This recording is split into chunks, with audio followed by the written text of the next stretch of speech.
Uncut में आपका स्वागत है। मैं हूं रविकांत। कुछ पॉइंटर्स के माध्यम से मथुरा की शाही ईदगाह मस्जिद की जो मुकदमे हैं उनके बारे में मैं आपको बताऊंगा। वाराणसी की ज्ञानवापी मस्जिद की तर्ज पर अब मथुरा में भी शाही ईदगाह मस्जिद का सर्वे कराने की मांग जोर पकड़ रही है।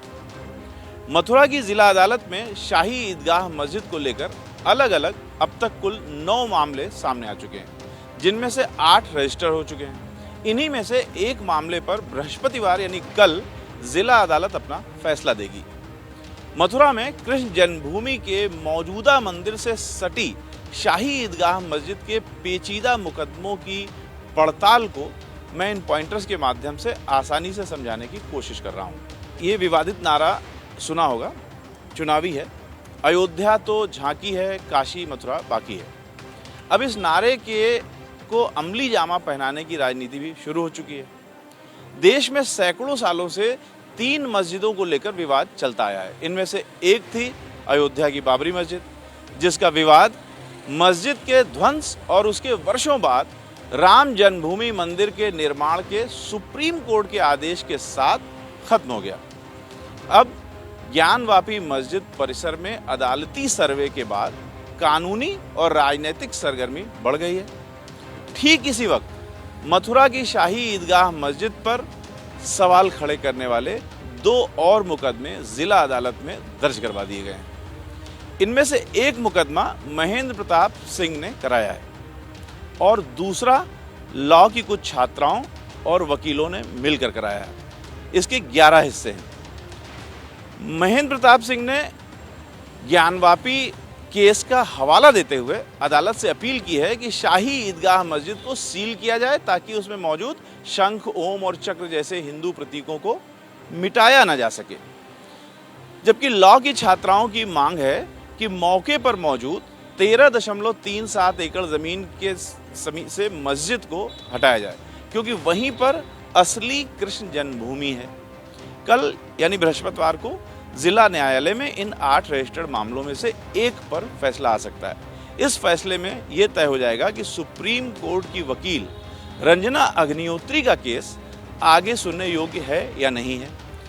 रंजना अग्निहोत्री ने भी यही मांग की है कि मौके पर मौजूद 13.37 एकड़ जमीन से मस्जिद को हटाया जाए, क्योंकि वहीं पर असली कृष्ण जन्मभूमि है।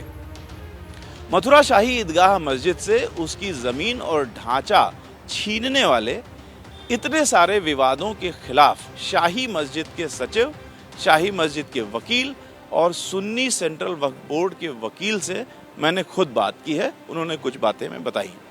इनका कहना है कि शाही मस्जिद तो उस 13.37 एकड़ जमीन में आती ही नहीं है जिसकी बात इन तमाम मामलों में कही जा रही है। इसीलिए कानूनी रूप से देखें तो शाही मस्जिद का सर्वे भी नहीं कराया जा सकता। जो कुल 9 मुकदमे हैं, इनमें 2 हिंदू महासभा के हैं। मुस्लिम पक्ष के अनुसार 13.37 एकड़ का भाग शाही मस्जिद नहीं है, इसीलिए कानून के अनुसार इसमें सर्वे नहीं हो सकता है। ये बात वो कह रहे हैं। एक और कानून के मुताबिक आज़ादी से पहले के धार्मिक स्ट्रक्चर चेंज नहीं हो सकते हैं, ये मुस्लिम पक्ष कह रहे हैं। 1658 में ये मस्जिद बनी है, औरंगजेब ने तोड़ा है, ये मुस्लिम पक्ष भी मान रहे हैं। जुगल किशोर थे, जुगल किशोर जी, उन्होंने मदन मोहन मालवीय, गोस्वामी गणेश दत्त और अत्रेय जी, इन 3 लोगों के नाम पर यह जमीन कभी खरीदी थी, और इसलिए खरीदी थी क्योंकि वहां वो मंदिर बनाना चाहते थे कृष्ण जी का। मुस्लिम पक्ष के अनुसार जुगल किशोर बिरला के पैमाने में मंदिर तोड़ने का जिक्र नहीं है, बैनामे में, सॉरी। उन्होंने इस जमीन को लिया था एक प्रॉपर्टी के रूप में और उसमें मस्जिद नहीं थी।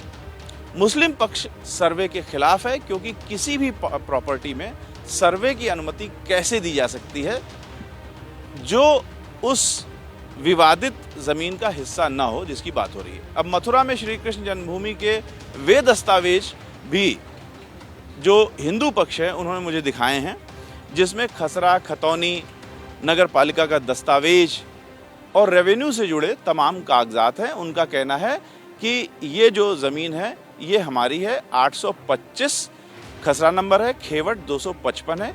खेवट मतलब जो लैंड यूज़ होता है कि वो परती ज़मीन है या उसमें खेती हो रही है, नहीं हो रही है, इन सब को खेवट बोलते हैं। तो ये सारे जो दस्तावेज हैं वो मुझे हिंदू पक्ष ने दिखाए हैं, जबकि जो मुस्लिम पक्ष हैं वो उसका कहना है कि जो ज़मीन 13.37 एकड़ की बात हो रही है वो जब जुगल किशोर बिरला जी ने खरीदी थी 3 अन्य लोगों के नाम पर, यानी मदन मोहन मालवीय और अन्य लोगों के नाम पर, तब उनका जो बैनामा था उसमें साफ दिया हुआ था कि मस्जिद इस प्रॉपर्टी के एक ओर बनी हुई है, यानी उस 13.37 एकड़ ज़मीन के अंदर नहीं है जिन्हें जुगल